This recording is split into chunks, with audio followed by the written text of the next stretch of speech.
कोणतंही पाऊल ताकदीच्या जोरावर नाही, तर आत्मविश्वासाच्या जोरावर उचलावं लागतं, तरच माणूस यशस्वी होतो.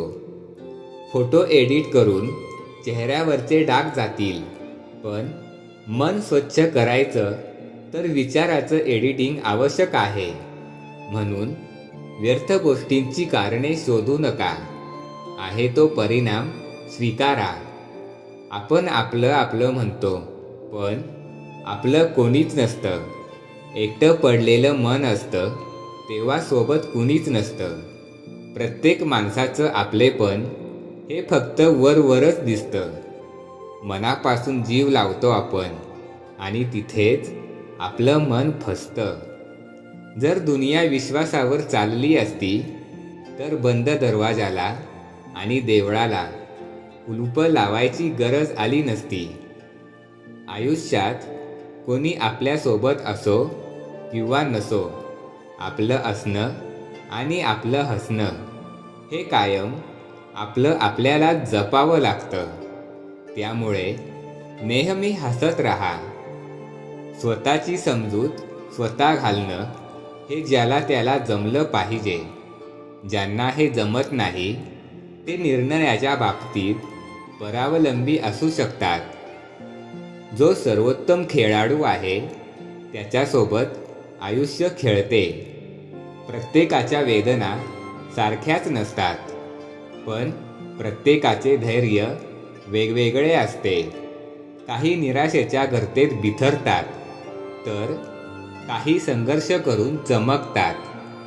आयुष्यातील सगळी गोड फळे चाखता येतात, फक्त योग्य वेळी अचूक नेम साधता आला पाहिजे.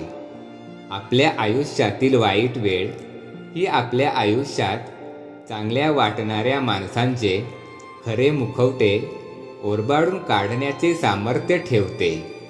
त्यामुळे वाईट वेळेत नेहमी खंबीर राहण्याचा प्रयत्न करा. निर्णयाच्या क्षणी आपण स्वतंत्र असलं पाहिजे. त्यामुळे एक तर यशाचं दार उघडेल, नाही तर अनुभवाचं. आपल्या नजरेत समोरचा चुकीचा व समोरच्याच्या नजरेत आपण चुकीचे, पण खऱ्या अर्थाने दोघंही बरोबर असतात. कारण जसं नाण्याला दोन बाजू असतात, तशाच नात्यालाही दोन बाजू असतात, असे समजून एकमेकांना समजून घेतले पाहिजे. म्हणजे मतभेद राहत नाहीत. आपला स्वभाव समोरच्याला खटकत असेल, तर ती त्याची समस्या आहे. आपण आरशाप्रमाणे राहायचं. काळजी त्यांनी करायची ज्यांचा मुखवटा नकली आहे. एकटेपणात साथ देणारं, वाईट काळात हात देणारं, प्रेमाने जवळ घेणारं, अश्रूंमध्येही हसू खुलवणारं माणूस फक्त काल्पनिकतेमध्येच पाहायला मिळतं. खऱ्या आयुष्यात अशी माणसं अस्तित्वात नाहीत. त्यामुळे नेहमी आनंदी राहण्याचा प्रयत्न करा. कधीतरी गुपचूप हसण्याचा प्रयत्न करा. तुमच्या हृदयावरील दुःखाचा पडदा काढून पहा. तुमचे आयुष्य आनंदाने फुलून जाईल. काही क्षण स्वतःसाठी जगण्याचा तर प्रयत्न करा.